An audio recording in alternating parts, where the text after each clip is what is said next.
Welcome to the Orange Bloods YouTube channel. I'm Geoff Ketchum, joined by Anwar Richardson.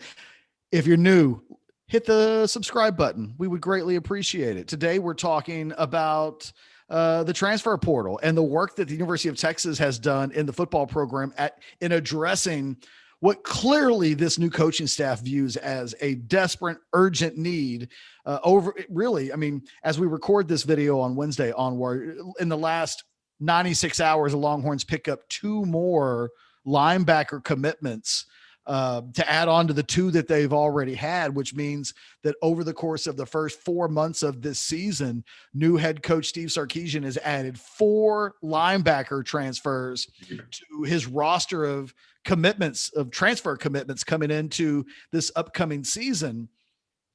There are so many messages and so many statements that I feel like are being made in Texas pursuing Ray Thornton and Ovie Oghoufo from Notre Dame, along with Ben Davis from Alabama, and now Devin Richardson from New Mexico State. We've talked a lot about the wide receiver unit this spring and how it needs to either step up or get out.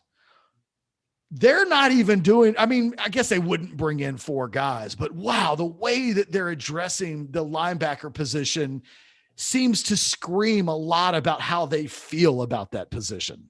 Yeah, that's one of the things that Sarkisian, when he came in and talked about areas of concern, he talked about linebackers. What we haven't seen, Catch, is a guy that has just been like, I am going to flood it with that kind of thing. Like we saw Tom Herman and went out and got Calvin Anderson because he had a concern about what that may look like. And then when he felt like, okay, there was what they're going to do in the receiver position, they went out and got a Tariq Black, right? But they didn't have an influx of guys at that position. And what he's done, it's almost like a second recruiting cycle of some way. And it's almost realistically, a better example is almost like free agency.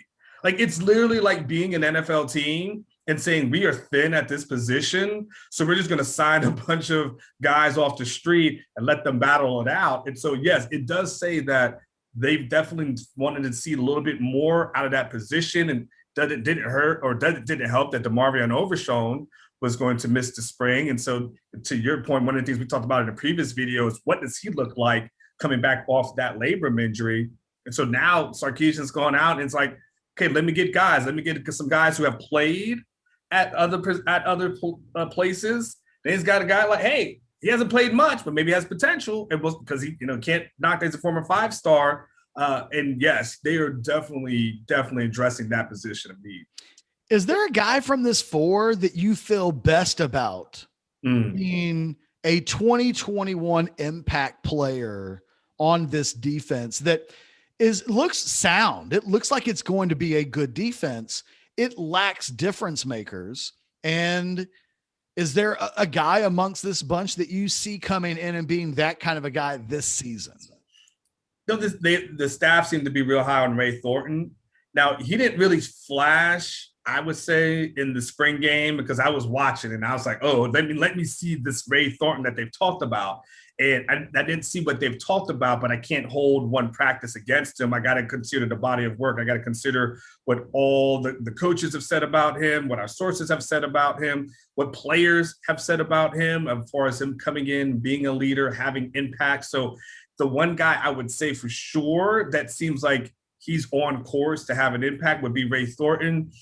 The other guys I don't know. Like, of course, I'm partial because one guy's last name is Richardson. So I feel like, come on, man, you got to uphold the name. But I think he's the best player, though. I just don't know that translates. He's got 3 years of eligibility left.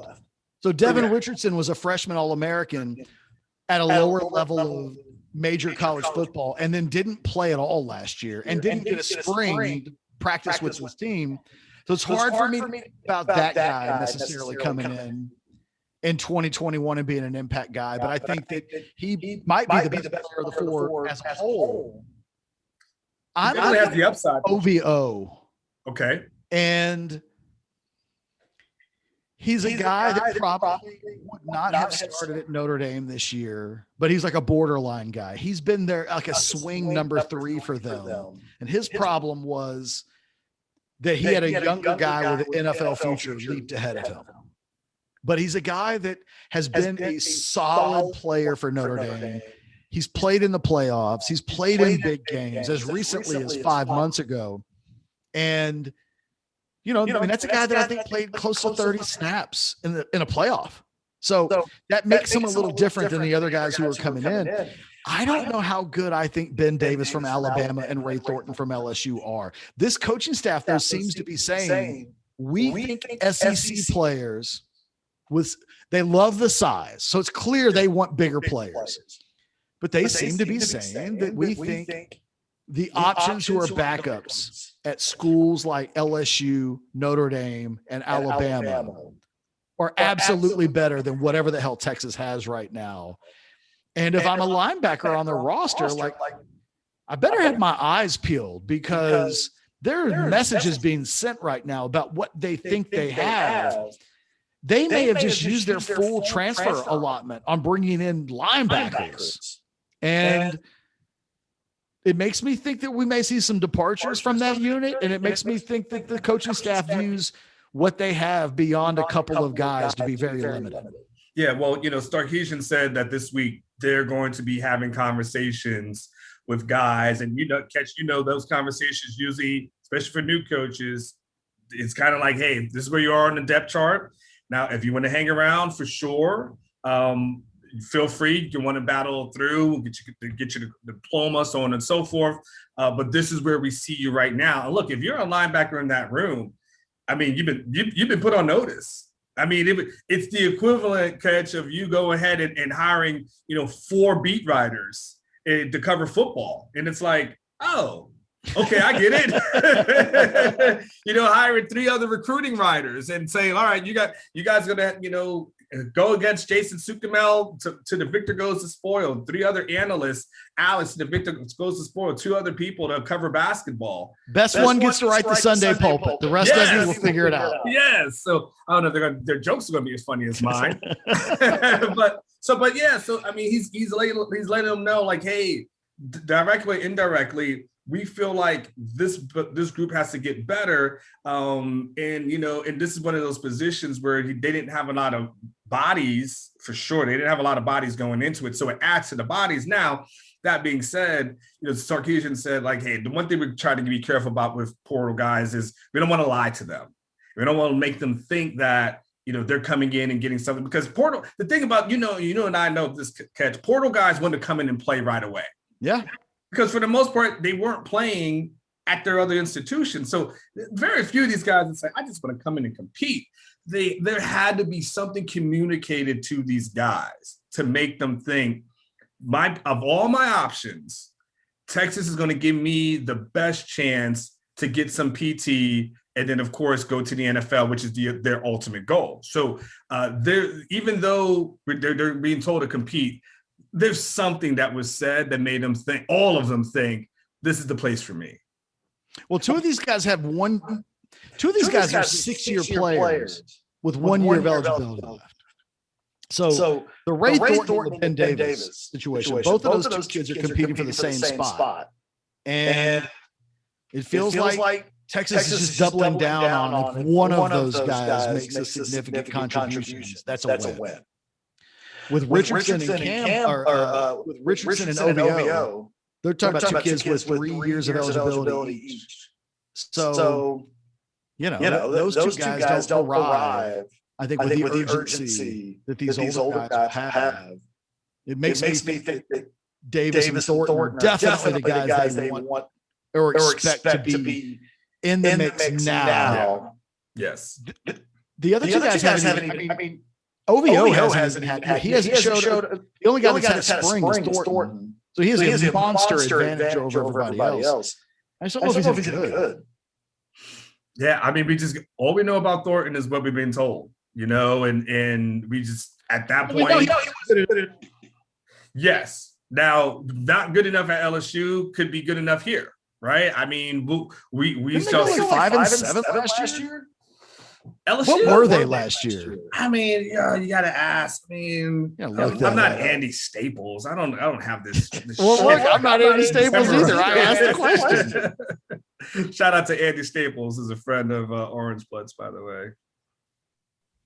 He knows when you guys freaking Five copy and and five. paste his stuff. FYI. Yeah, Oh, that's he right. does. 5-5. Yeah.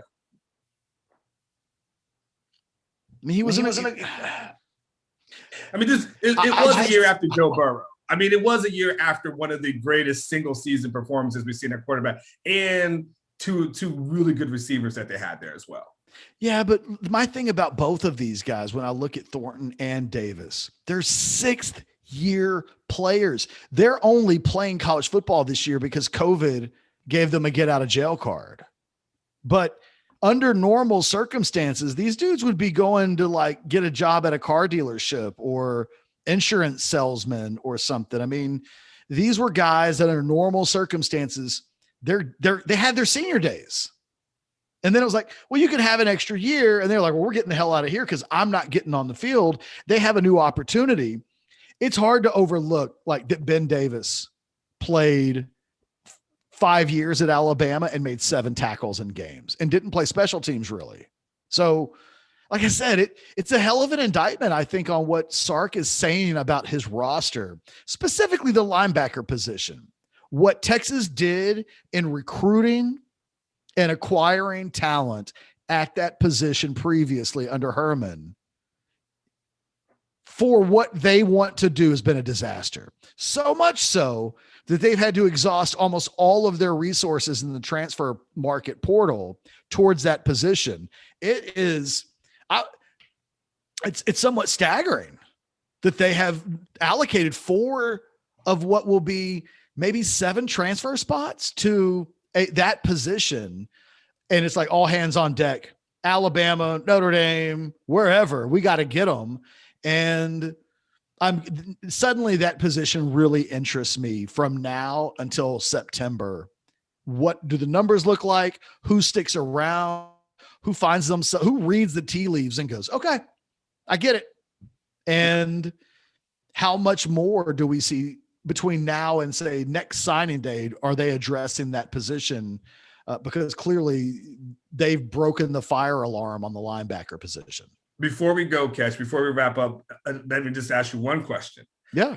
Because I know you said these guys didn't play at LSU or Alabama over the last 3 to 4 years even. How many starting defensive linemen or even linebackers to a certain degree, I say defensive line, but linebackers to a certain degree, do you feel like would have been starters at either Alabama or LSU? How many from Texas would have been none? Which is what, Malik? Maybe. I mean, I'd have to go back and look at what Alabama had at linebacker that year. I mean, they're always loaded. The issue is like their profile doesn't read like OVO's profile, who is playing a lot, but isn't a starter, right? So it was essentially the Maro Ajomo of the Notre Dame team a year ago. And if Maro Ajomo had hopped into the portal, people would say, well, he's not a starter at Texas. He hasn't consistently started, so that's why he's leaving. But you and I would go, well, he's a good player, though. Like somebody will get a good player. Now, in the spring, he showed some flashes that would indicate that he's got more in his tank than that. OVO falls into that category. When he was at Notre Dame as a third-year sophomore, he's playing 30 snaps in a playoff game. Like that's huge. He's playing against Alabama in a NCAA playoff game and playing. That's not the profile that Davis and Thornton arrive with. These weren't guys that couldn't crack the starting lineup and were backups. These were guys that couldn't crack the backups that were playing. They weren't the first or second backup playing, which over the course of a season, you can even look at Alex's numbers of the Texas roster. Like how many snaps are those backup players getting? Maybe they're getting like 200 instead of 600, right?